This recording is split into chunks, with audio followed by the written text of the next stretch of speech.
Paz do Senhor. Essa lição de número 8 traz o seguinte título: Abraão e Sara, a semente de um povo. A leitura bíblica está em Gênesis 11, 26 a 31 e capítulo 12, de 1 a 7. Pegue sua Bíblia, faça essa leitura para entender o que nós vamos propor e ensinar nessa pré-aula. Tiago 2,23 diz assim: E assim aconteceu o que as Escrituras Sagradas dizem. Abraão creu em Deus e por isso Deus o aceitou. E Abraão foi chamado de amigo de Deus. Deus escolhe Abraão, chama de Ur dos Caldeus, para que ele saia da sua terra e vá para uma terra que ele não conhece, mas que Deus disse assim, que seria uma terra que mana leite e mel. Vamos descobrir? Muitos anos depois do dilúvio, Deus escolheu um dos descendentes de Sem, filho de Noé, para cumprir seus planos. Este homem se chamava Abraão. Claro, primeiro foi Abraão. Ele creu no Senhor quando foi chamado para sair dessa terra, que era a sua terra, a terra da sua parentela, para ir a este lugar distante. Será que você, quando adulto, se ouvisse Deus lhe chamando para uma missão noutra terra, aceitaria? Abraão aceitou e viveu esses grandes desafios. Abraão, um descendente de Sem. Dentre os filhos de Sem, filho de Noé, havia um homem chamado Terá. Gênesis 11, versículos 10 e 26. Terá morava em um lugar onde as pessoas adoravam a outros deuses. Este homem teve 3 filhos, Abrão, Naor e Arã. Abrão se destacou porque começou a crer em Deus, a invocar o nome de Deus. Como aconteceu isso na vida de Abrão? Nós sabemos que esse ensino bíblico foi passado por tradição oral. Eles passaram para outros e outros foram passando até chegar a Abrão. Em certa ocasião, Deus apareceu a Abrão e o chamou. Deus ordenou que ele saísse de sua terra, do meio de seus parentes, e fosse para uma terra que o Senhor lhe mostraria. Gênesis capítulo 12, versículo 1.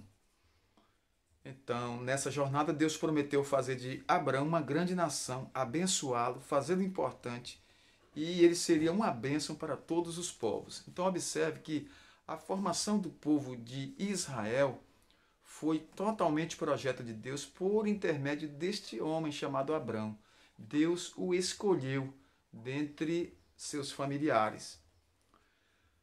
Observe que aos 75 anos de idade o patriarca saiu da terra de Harã junto com sua mulher Sarai, o sobrinho Ló e todos os seus bens. Nessa jornada, Abrão chegou à terra de Canaã. Ali Deus se apresentou a ele e disse: Eu vos dou essa terra aos seus descendentes. Gênesis capítulo 12, versículo 7. A história de Abraão, ela é movida pela fé. Fé no Deus invisível, poderoso. Sarai, mulher de Abrão, vamos falar um pouco aqui. Abrão casou-se com uma mulher chamada Sarai, mas ela era estéril. O texto bíblico de Gênesis 11, 29 e 30 não registra qualquer oposição de Sarai em peregrinar junto com Abrão pela terra de Canaã. Ela estava ao lado de seu marido, cumprindo a vontade de Deus. Isso foi muito importante na vida de Abrão. Deus vem e lhe faz a promessa de um herdeiro. Quando Deus chamou Abrão, prometeu que ele seria pai de uma grande nação, de uma multidão. Porque, posteriormente, Deus colocou o nome de Abraão, que quer dizer pai de multidão, ou pai de uma multidão. Lembre-se que sua esposa Sarai era estéril e assim a questão era: como Abrão seria pai? Deus, porém, não é homem para que minta. Números capítulo 23, versículo 19. O que Deus havia prometido, Deus fez cumprir. Só que se passaram muitos anos, e esse passar de tempo poderia fazer com que eles fraquejassem ou desistisse, quem sabe até retornar para Ur dos Caldeus. Porém, Deus continuou a prometer a Abrão que lhe daria uma semente e ele seria uma grande descendência, teria uma grande descendência.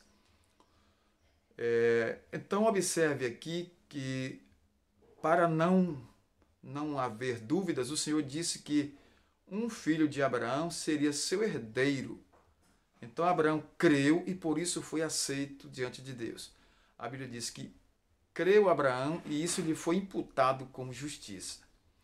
Nesse mesmo dia, Deus faz uma aliança com Abrão, Gênesis capítulo 15.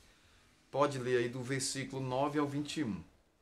O plano equivocado de Sarai e Abraão quase coloca as coisas a se perderem. Porque o homem pode interferir sim, porque Deus dá livre arbítrio. Como a mulher de Abrão não lhe dava filhos, o tempo estava passando, então eles fizeram uso de um costume da época e chamaram uma escrava de nome Agar para se deitar com Abrão. Assim Agar engravidou e teve um filho. Gênesis capítulo 16, de 1 a 4. Ao saber que estava grávida, Agar passou a desprezar a Sarai. Essa disputa só criou problemas no lado patriarca. Então, furiosa, Sarai passou a maltratar também a Agar, que fugiu. Porém, Deus não deixa ninguém desamparado, e o anjo do Senhor apareceu a ela e prometeu abençoar também o seu filho. Gênesis capítulo 16, de 6 a 12. Agar voltou para casa, meses depois o menino nasceu e foi chamado Ismael. Gênesis 16, 15 e 16. Então observe aí que Deus prometeu também abençoar o filho de Agar. Ismael também recebeu a bênção de Deus. Novos nomes para Abrão e Sarai. Aqui observe o sentido e o significado dos nomes para Israel. Deus chamou Abrão aos 75 anos. Gênesis 12, 4. Quando Ismael nasceu, ele tinha 86 anos. Gênesis 16, 16. E aos 99 anos, Deus mais uma vez aparece ao patriarca e com ele fez a aliança da circuncisão. Gênesis 17, versículos 7 e 11. Então o Senhor reafirmou a promessa de dar um filho a Abrão, este lhe seria de Sarai. Abrão duvidou por causa de sua idade e da velhice de sua esposa, que tinha 90 anos. Então, Abraão 99 e Abrão 99 e Sarai 90. No entanto, Deus mudou o nome de Abrão para Abraão. Entendeu aí? Abrão para Abraão, pai de muitas nações. E Sarai passou a se chamar Sara. Então nasce Isaque do ventre de Sara e foi abençoado. O menino nasceu, foi chamado de Isaque, conforme Deus havia dito. O milagre foi marcado por alegria e celebração. Sara disse que finalmente tinha motivo para rir. Quando Isaque foi desmamado, Abraão deu uma grande festa. Para muitos, talvez desmamar um filho fosse algo natural, mas para Abraão e sua casa era motivo de regozijo. Então Deus cumpriu sua promessa e realmente através de Isaque veio a nação de Israel. Por meio dele, todos podem agora ser salvos através da fé de Abraão, que nós observamos que Abraão creu e isso foi imputado como justiça. Nós temos que ter este exemplo de fé para a nossa vida espiritual. A jornada de Abraão é marcada pela fé, ele creu em Deus e o Senhor cumpriu a sua promessa com o nascimento de Isaque. Deus é fiel. Por meio dos descendentes de Abraão, toda a terra foi abençoada com a vinda de Jesus Cristo, o Filho de Deus. Entendeu como Deus é bom? Como Deus é maravilhoso? Então, através daquele casal, Abrão e Sarai, Deus levantou a nação de Israel e da nação de Israel veio o Filho de Deus, que é o Salvador do mundo. Deus em Cristo abençoe a sua vida, adolescente. Olha, continue com essas lições maravilhosas que é muito bom para a sua vida. A todos nosso muito obrigado. Até uma próxima pré-aula.